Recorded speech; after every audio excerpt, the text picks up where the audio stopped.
warahmatullahi wabarakatuh. Kita jumpa lagi di channel Jejak Murizin. Jangan lupa tonton, like, dan share video berikut. Ayo kita tonton bersama. Ojo dulu, ake ngopi kurang itu. Oke, siap, mantap, mantap, mantap. Yang udah like, subscribe, dan share, mudah-mudahan rezekinya lancar. Oke.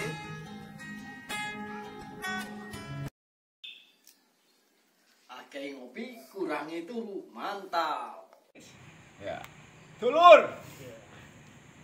Akeh nang ngopi kurang ana turau, mene ayem. Dulur, ayo ora padha ngopi yo kene enak. Fakta tentang Banser yang mulai dilupakan publik. Barisan Ansor Serbaguna Nahdlatul Ulama atau disingkat Banser merupakan badan otonom NU dari GP Ansor. Banser adalah institusi yang selalu mengklaim sebagai lembaga yang siap untuk berada di barisan terdepan dalam pengamanan NKRI. Seperti apa sih fakta-fakta Banser ini? Pertama, ikut memerdekakan Indonesia. Banser dibentuk pada tahun 1924 oleh Kiai Haji Abdul Wahab Hasbullah dan para pendukungnya bersama Laskar Hizbullah dan beberapa kalangan pesantren saling bahu-membahu mengusir para penjajah. Dalam sejarah penjajahan di Indonesia tercatat hanya lembaga pendidikan Islam klasik ini yang mampu melakukan perlawanan baik secara lahir maupun batin, fisik maupun non-fisik. Sebab mereka tidak bisa diintervensi oleh taktik licik adu domba oleh penjajah Belanda. Kedua, pernah menumpas PKI. Pada tahun 1964 sampai 1965 terjadi ketegangan antara NU dan PKI.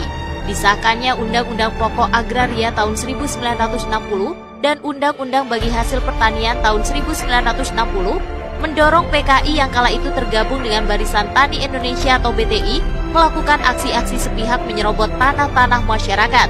Dengan slogan serobot dulu urusan belakangan, mereka mematok tanah semena-mena milik pesantren atau para kiai. Setelah melakukan rapat darurat, akhirnya GP Ansor di bawah komando Muhammad Zainuddin Qayyubi, mereka mencoba melindungi tanah milik masyarakat.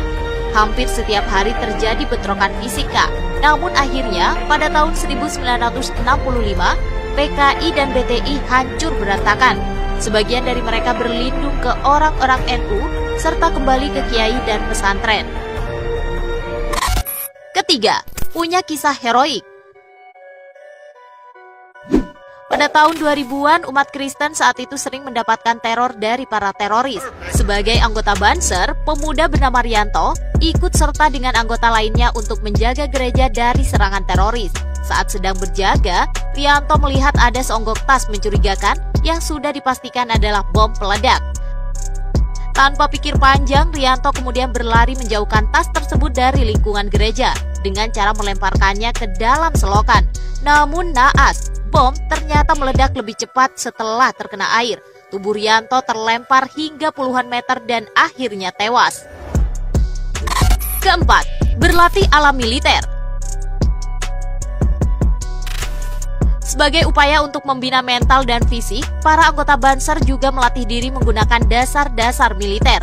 Tak hanya itu, Kak, mereka juga memiliki upacara pembaretan yang harus ditempuh dengan cara mengatasi setiap ujian dan rintangan yang ada.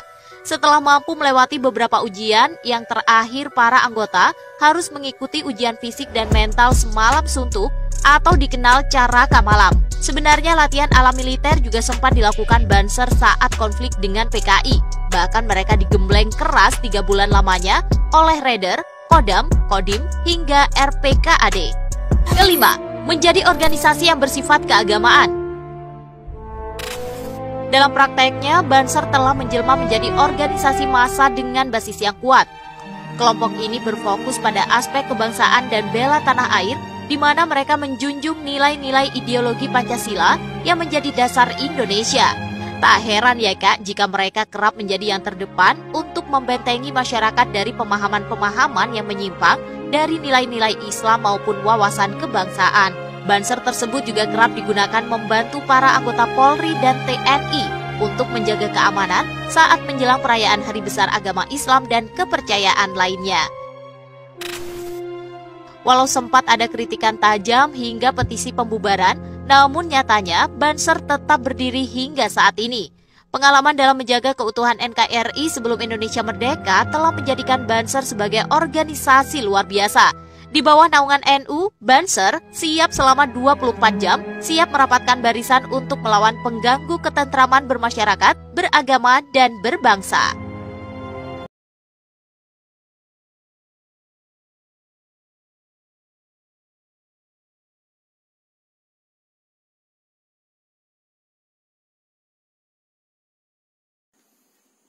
Dulur, akeh nang ngopi kurang ana turu, mene ayem mriko, mene adem tentrem. Dulur, wis matur nuwun.